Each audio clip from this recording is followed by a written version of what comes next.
Chikkodi Lok Sabha BJP ಅಭ್ಯರ್ಥಿ ಅಣ್ಣಾ ಸಾಹೇಬ್ ಜೊಲ್ಲೆ ದಂಪತಿ ಭರ್ಜರಿಯಾಗಿ ಮತಬೇಟೆ ಆರಂಭಿಸಿದ್ದಾರೆ. ಅಣ್ಣಾ ಸಾಹೇಬ್ ಜೊಲ್ಲೆ ಮತ್ತು ಪತ್ನಿ ಶಾಸಕಿ ಶಶಿಕಲಾ ಜೊಲ್ಲೆ ದಂಪತಿ ನಿಡಸೋಶಿ ಮಠಕ್ಕೆ ಭೇಟಿ ನೀಡಿದ್ರು. ಅಲ್ಲಿ ದೇವರಿಗೆ ಪೂಜೆ ಸಲ್ಲಿಸಿ ಬಳಿಕ ಶ್ರೀಗಳ ಆಶೀರ್ವಾದ ಪಡೆದರು. ಆನಂತರ ಜೊಲ್ಲೆ ದಂಪತಿ ಕಮತನೂರ ಗ್ರಾಮದಲ್ಲಿ ಮತಯಾಚನೆ ಮಾಡಿದ್ರು. ಕೇಂದ್ರದ ಮೋದಿ ಸರ್ಕಾರ ಸಾಕಷ್ಟು ಜನಪರ ಯೋಜನೆಗಳನ್ನ ಜಾರಿಗೊಳಿಸಿದೆ. ಈಗ ಮೋದಿಯವರನ್ನ ಮತ್ತೆ ಪ್ರಧಾನಿ ಮಾಡಲು ಬಿಜೆಪಿ ಗೆಲ್ಲಿಸಬೇಕು. ಈ ಮೂಲಕ ನನಗೆ ಜನಸೇವೆ ಮಾಡುವುದಕ್ಕೆ ಅವಕಾಶ ಮಾಡಿಕೊಡಬೇಕು. ಕಮತನೂರ ಮತದಾರರು 100ಕ್ಕೆ 100ರಷ್ಟು ಬೆಂಬಲಿಸಿ ಹೆಚ್ಚಿನ ಅಂತರಗಳಿಂದ ಗೆಲ್ಲಿಸಬೇಕೆಂದು ಮನವಿ ಮಾಡಿದರು.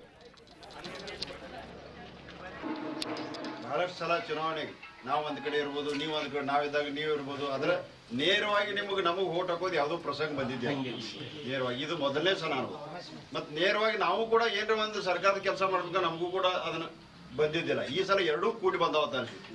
ನೀವು ನನ್ನ ಆರಿಸ್ಕೊಡ್ಬೇಕು, ನಾವು ನಿಮ್ ಕೆಲಸ ಮಾಡಬೇಕು. ಯಾಕಂದ್ರೆ ಕಮತ್ನೂರ್ ಗ್ರಾಮ ಬಹುತೇಕ ಬಹಳಷ್ಟು ಊರು ನಮ್ಮ ಪವನರ್ ಇದ್ದು ಇದಾವೆ, ಅದೇನಿಲ್ಲ ಅವನು ಖರೀ ಈ ಪ್ರಕಾರ ನಮ್ಮ ಸಲುವಾಗಿ ಒಂದಾಗಿ ದುಡಿಯೋದಂದ್ರೆ ಕಮತ್ನೂರು ಗ್ರಾಮ ಒಂದ. ಆದ್ರೆ ವಿಶೇಷವಾಗಿ ಇವತ್ತು ಕಲ್ಲಪ್ಪಣ್ಣ ಅವ್ರು ಹೇಳ್ರಿ, ಈಗ ಸದ್ಯ 2800 2000 ಕೊಡ್ತೀರ, ಬಹುತೇಕ ಅವ್ರು ಯಾಕೆ 300 ಬಿಡ್ತೀರಿ ಅಂತ ವಿನಂತಿ ಮಾಡ್ತೇನೆ. ಒಳ್ಳೆ ಕೆಲಸ ಮಾಡಿದ್ವಿ. 3 ವರ್ಷ ಇಡೀ ಕರ್ನಾಟಕ ರಾಜ್ಯದ ಮಹಿಳಾ ಮೋರ್ಚಾ ಅಧ್ಯಕ್ಷ ಅಂತ ಹೇಳಿ ನಾ ಇಡೀ ಕರ್ನಾಟಕದ ಕೆಲಸ ಮಾಡೇನಿ. ಅದೇ ರೀತಿ ಇವರು ಕೂಡ ಚಿಕ್ಕೋಡಿ ಜಿಲ್ಲಾ ಅಧ್ಯಕ್ಷ ಅಂತ ಹೇಳಿ ಕೆಲಸ ಮಾಡ್ಯಾರ.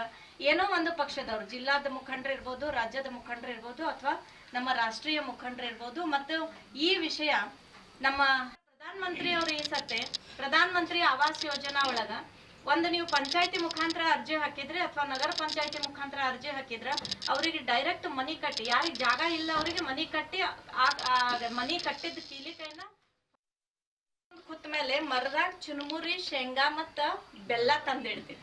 ಅದನ್ನ ಇನ್ನ ಮರೆಯಂಗಿಲ್ಲ. ಎಲ್ಲಿ ಹೋದ್ರು ಸಹಿತ ಕಮತ್ನೂರ್ ಬೆಲ್ಲ, ಕಮತ್ನೂರ್ದ ಶೇಂಗಾ, ಕಮತ್ನೂರ್ ಚುನ್ಮುರಿ, ಅದೇನು ನಮ್ಮ ಆತ್ಮೀಯತೆ ಐತಲ್ಲ, ಬಂದ್ ಕೂಡ್ಲೆ ಬರ್ರಿ ಅನ್ನೋದು, ಪ್ರೀತಿ ಮಾಡಿ ಕುಂಡ್ರಿಸ್ಕೊಳ್ಳೋದು, ಅದನ್ನ ತಿನ್ಸೋದು, ಉಣ್ಸೋದು, ಊಟ ಮಾಡ್ಸೋದು, ಇದು ಬರೀ ಅತ್ತನ ಮನೆಯಾಗ ಅಷ್ಟೇ ಅಲ್ಲ, ಇಡೀ ಕಮತ್ನೂರ್ದಾಗ ಎಷ್ಟು ಬಳಗೈತ್ಲ. ಪ್ರತಿಯೊಬ್ಬರ ಮನೆಗೆ ಹೋದ್ರು